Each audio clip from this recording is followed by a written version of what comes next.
The world is in the dark.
I think the title should be Ohm Jesus,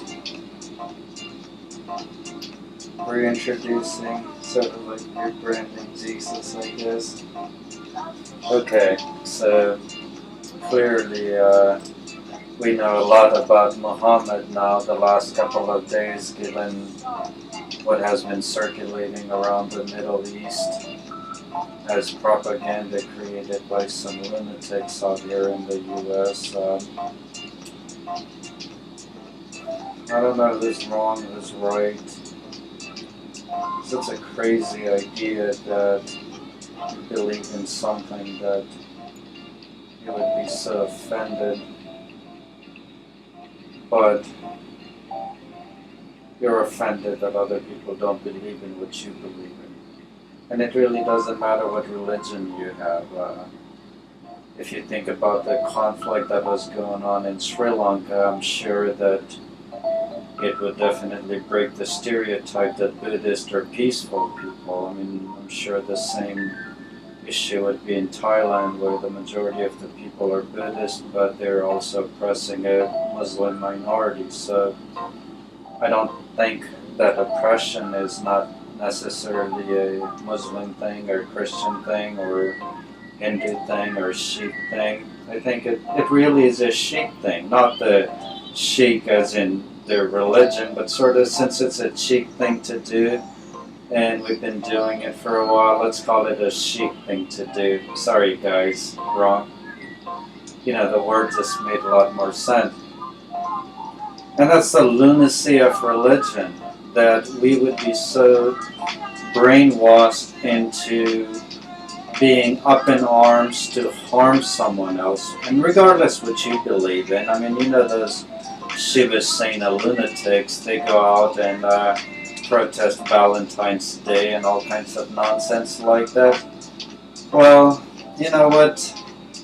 Those were some ideas formed thousands of years ago. They're not always practical to maintain that throughout the periods any more so than they should be. Some of the things are very, very, very archaic. If you think about what your Bible interpretation would be, slavery could still be justified if you think about Bible from a perspective that slaves should obey their masters. So, you know, it's like just being one religion doesn't give you the freedom to think another one is very prehistoric and very archaic, because if you think about it, all of our beliefs are pretty prehistoric and archaic. Christians don't care about Christ or Bible like the way that it was in First Testament. Maybe the real teaching of Jesus. It seems more like a proper virtue for man to have that mimics what Ayn Rand was writing about rather than what Jesus was preaching about. If we don't think it's very important to feed the poor, heal the sick, and do our best to protect the oppressed, because I'm sure that's not really what Jesus was going around preaching about, because clearly it's been missed from a lot of us. And the idea of charity is just not a Christian failing. We have so much poverty in the world. We have so many chaotic things going on. We have billions of people who are powerless, and the kind of stuff that we can do is like inflame them even more to cause more chaos. All in the name to prove that your bigotry is better than their bigotry. You know what? Fuck you, mission accomplished. But you know what? Rest of the world is having to pay for it.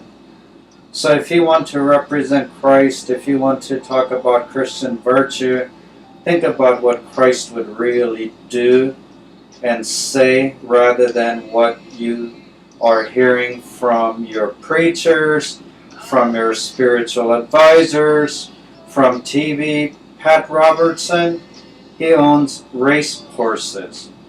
Why the hell would man who follows God so closely that God has a personal communication with him, owning race horses? Isn't gambling illegal under Christianity? And what percentage of the money that he makes through his shows is he donating to the poor people? Is he just using them as a prop so he could keep getting richer? These are the kind of things that you want to think about, rather than just hear that God is missing from money or platform or any of that nonsense. You know what? God is not missing from any fucking thing. If you believe in him or her or whatever the hell it is, they're seeing everything that we're doing, and we are totally sucking. So, as a result, this is the Ohm Jesus. I guess it's a tribute from born-again Hindu to Jesus. Ohm Jesus. Now let's go out there and kick some ass.